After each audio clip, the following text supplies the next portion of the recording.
السلام علیکم ورحمۃ اللہ وبرکاتہ۔ سامعین محترم، میں ہوں قاری محمد اظہر اور آپ دیکھ رہے ہیں میرا یوٹیوب چینل۔ آج ہم خواب کے اندر تعویذ دیکھنے یعنی نقش دیکھنے کی تعبیر کو بیان کریں گے۔ حضرت علامہ ابن سیرین رحمۃ اللہ نے لکھا ہے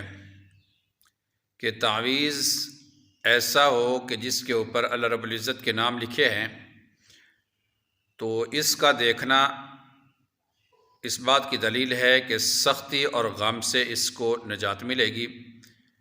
اور قرض دار ہے تو اس قرض سے اس کو نجات ملے گی، اور سرخرو ہوگا، بیمار ہے تو اس کو صحت والی زندگی اللہ رب العزت عطا فرمائیں گے، اگر قیدی ہے تو اس کو رہائی نصیب ہوگی، اور دلیل ہے کہ لوگوں سے اس کو نفع پہنچے گا،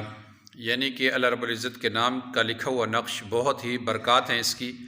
اور اس کا دیکھنا بہت اچھی تعبیریں ہیں اس کی، نیک مقاصد یہ شخص حاصل کرے گا۔ اور اگر دیکھتا ہے کہ تعویذ کو بیچا جا رہا ہے، یعنی اس کے پیسے لیے جا رہے ہیں، اور اسماء الہی جو ہیں اس کو بیچا جا رہا ہے اور اس کے پیسے لیے جا رہے ہیں، اس کو خریدا جا رہا ہے، تو پھر اس کی تعبیر جو ہے اس کے برعکس ہے، اس کو پریشانیاں ملیں گی،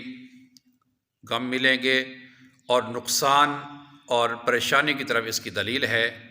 اس کا دیکھنا اچھا نہیں ہے، یعنی اسماء الہی والا نقش بیچنا، اس کی تعبیر اچھی نہیں ہے۔